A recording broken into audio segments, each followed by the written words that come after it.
ठीक 5:20 हुए। गार्ड ने गाड़ी को हरी झंडी दिखा दी। गाड़ी ने रेंगना शुरू किया और देखते ही देखते रफ्तार पकड़ ली। अब वो पुराना जमाना न था कि गाड़ी को चलने के लिए स्टेशन में किसी घंटी या गाड़ी के भोंपों की आवश्यकता थी।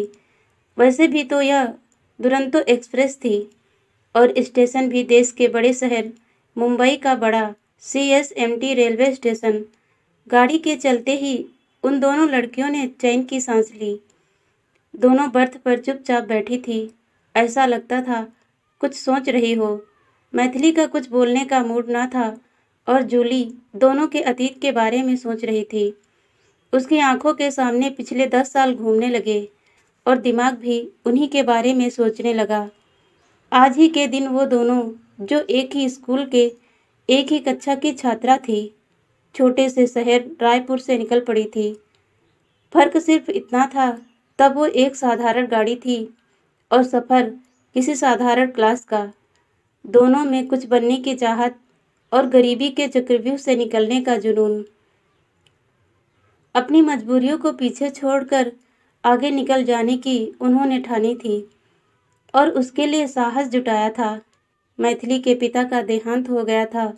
वो छोटी थी, लेकिन शायद 3 उससे भी छोटे बहन भाइयों की जिम्मेदारी ने उसे बहुत बड़ा बना दिया था। अनपढ़ माँ ने दूसरे घरों में बर्तन सफाई का काम पकड़ लिया था, लेकिन उससे घर का गुजारा कहाँ होता। जूली की कहानी बिल्कुल विपरीत थी। वो अकेली संतान थी। पिता दूसरे शहर में ठीक ठाक सी नौकरी करते थे और यही ठीक ठाक शब्द जूली को पसंद न था। जब जीवन में इतना सब कुछ इतनी आसानी से हासिल हो सकता है, तो ठीक ठाक वाली नौकरी से पूरा जीवन व्यतीत कर देना कहाँ की समझदारी है। वैसे भी हर समय माँ के पास बैठकर उनकी बातें सुनते रहना किसी भाषण सुनने से कम न था। उसके सपने जीवन में बड़े ही नहीं, बहुत बड़े थे। इन आसान से सपने को इतने ज़्यादा वक्त में पूरा करना, समय खोटी करना नहीं तो और क्या है।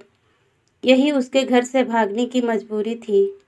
मैथिली ने तो अपनी रोती माँ को कितनी दफ़ा चुप करवाकर समझाया था। इसके लिए वो कितनी बार खुद भी रोई थी। दोनों जब मुंबई पहुंची तो उनके मन आशंकाओं से भरे थे। इतने बड़े शहर को देखकर ही डर लग रहा था, पर खुशी थी कि था तो वो उनके सपनों का शहर। बड़ी मुश्किल से मैथिली और जूली को उनके रहने का ठौर ठिकाना मिल गया। अब बस काम ही तो ढूंढना था। लेकिन मुंबई में काम ढूंढना ही सबसे बड़ा काम बन गया। जैसे तैसे काम मिला, वो भी दोनों को नहीं, जूली को तो एक ढाबे में सभी तरह का काम करना था। हाय, ये क्या, कम से कम रेस्तरां में तो काम मिल जाता। ऊपर से मैथिली का भी खर्च लंबे समय तक उसको ही उठाना पड़ा। वो शायद मुंबई जैसे शहर में काम को मांगने के लायक भी न थी। बहुत जल्द दोनों को समझ आ गया कि वह रायपुर में शायद इससे अच्छी जिंदगी बिता लेती और उन्होंने मुंबई आकर बड़ी भूल कर दी। अब चारा क्या था। वापस जाने के सब रास्ते ऐसे बंद हो गए जैसे विदेश गए व्यक्ति के लिए अपने वतन को लौटना मुश्किल होता है। रायपुर वापस लौटकर वो लड़कियां क्या मुँह लेकर जाती और कैसे अपनी असफलताओं के किस्से दुनिया को समझाती। वक्त गुजरता गया, रास्ते अपने आप बनने लगे। दोनों अब भोली ना थी। अब वो थी मुंबई की 2 आधुनिक युवतियाँ। लेकिन अब जूली किसी अच्छे होटल में काम करती थी और मैथिली एक अच्छे स्पा सेंटर में। आज के आधुनिक समय में सपने इतने छोटे नहीं होते। ऐसी रकम जिसको गिनना आसानी से गिना जा सके, उससे तो जेब खर्च भी पूरा नहीं होता। होटल व्यवसाय से जुड़े होने से कब यह लड़कियां कॉल गर्ल बन गई, इसका पता उन्हें खुद भी ना चला। अब उनकी नज़र में सब ठीक था। वो कॉल गर्ल ही बनी थी, कोई कोठे पर तो नहीं बैठी थी। उसे वो पहला दिन अच्छी तरह याद था, जब मैथिली ने बताया था कि कमरे में प्रवेश करके वो चुपचाप पलंग पर बैठ गई थी। जूली बिल्कुल उसके विपरीत थी, जो प्रवेश करते ही हाय कह के लिपट गई थी। उसे जीवन में सब कुछ जल्दी पाने की लालसा रहती थी। समय तेजी से गुजरने लगा। इन 10 सालों में दोनों ने अच्छा पैसा कमा लिया। अब दोनों को नफरत होने लगी इस पैसे से और इनमें मिलने वाले धूम्रपान करने वाले शराबियों से भी। आखिर उनके अंतर्मन ने धिक्कारा और कहा मुंबई की चकाचौंध से दूर अपने शहर लौटकर एक पारिवारिक जीवन बिताने को, जिसके लिए वो आज वापस लौट रही थी। लौटकर दोनों जल्दी ही दुल्हन बनना चाहती थी, लेकिन दोनों की सोच में एक बहुत बड़ा अंतर था। वो यह था कि मैथिली अपनी पिछली जिंदगी के बारे में सब कुछ अपने पति को बता देना चाहती थी, लेकिन जूली के हिसाब से ऐसे में शादी संभव नहीं थी।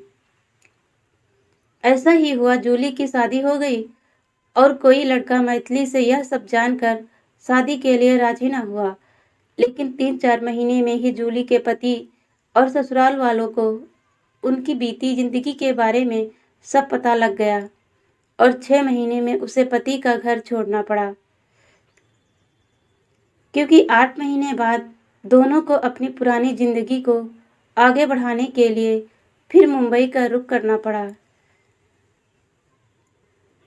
हम भविष्य के बारे में सोचते हैं, उसकी परवाह करते हैं, हर पल उसे संवारने में लगे रहते हैं, लेकिन यह नहीं जानते कि अतीत उसे कई गुना बलवान होता है।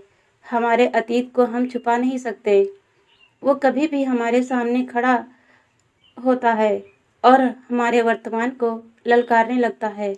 हमारा अतीत ही हमारे वर्तमान और भविष्य की जननी है।